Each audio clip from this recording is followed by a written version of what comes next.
Le Burundi, petit pays d'Afrique densément peuplé avec un énorme potentiel en ressources naturelles, souffre de son enclavement, de déficit en matière d'énergie électrique et de manque d'infrastructures. Le secteur des infrastructures est très important pour le Burundi et pour l'Union européenne parce que c'est un pays enclavé qui est situé loin des ports de l'océan Indien et où les importations à 80% sont amenées par des camions à partir de Dar es Salaam et de Mombasa. C'est pourquoi le transport terrestre par route reste très important.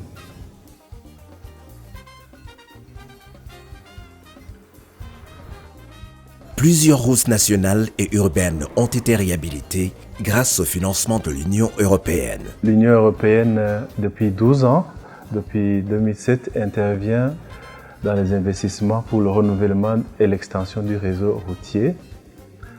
Et l'investissement total depuis 12 ans, c'est environ 170 millions d'euros qui a permis au pays de construire 370 km de routes nouvelles et de pistes en terre.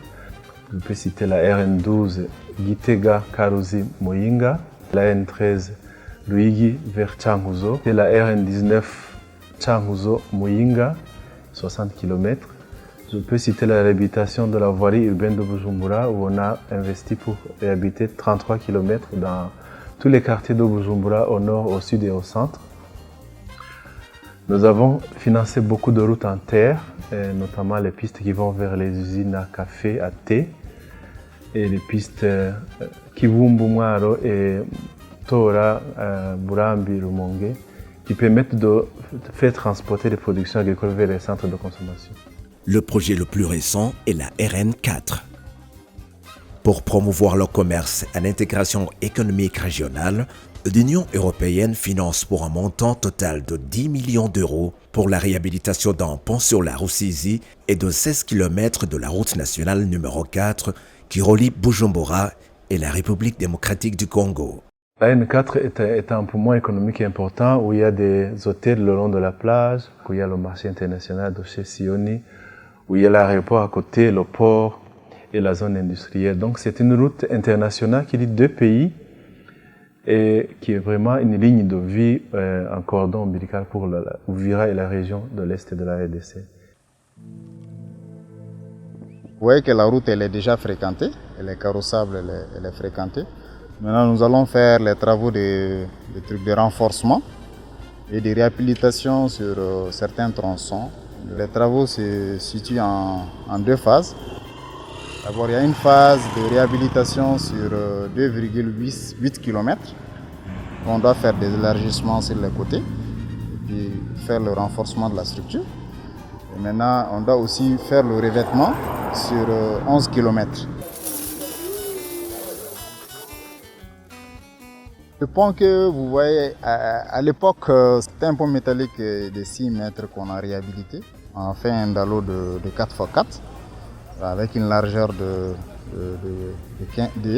15 mètres sur une longueur de 26 mètres.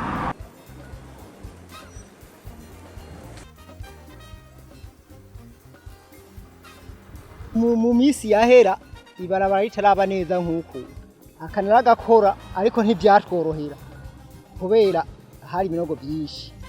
Kera ntibashobora kugira ituro zibiri na gatoya ntibyashoboka kuko ubwa mbere wowe ibarabara ry'ibinogo twagendana amanuze amapiyesi de rechange ku ikinga tugendana amasipana kugira umva amarero nk'atanu acitse ntibashobora kubandanya aho imvura yaguyeho byari ibindi kuko imodoka yari irenganya gusurira ivyondo mu maso.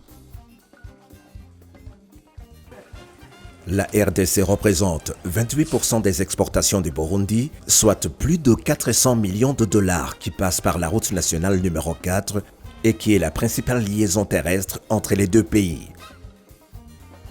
Akamaro twobona nka twege tudandaza ngahi hafi na hafi kuko benshi barashobora gushaka guca ngahi no iwacu mu Gatumba kubera hari barabara ryiza kubera atabinogo byinshi bihari baripfuza rero benshi ko boca ngaha natwe tukaronkeraho kumbure ku budandaza tuba dufise turaronka abakiriya kuko nk'abavuye muri Kongo hariho abashaka nko guca nk'ariya mu Rwanda mugabo ugasanga baciye ngahi iwacu Burundi kubera ni barabara rimeze neza tukaronka uyo movement y'abakiriya banyeshe gitoro ngaha bakaca nga bagasuma muri alimentation muri boucherie nuko kakunguka inyungu twe tufise nga kandi iyo nyungu yazanye n'ibarabara kuko barabara rimeze neza kila muntu wese arashima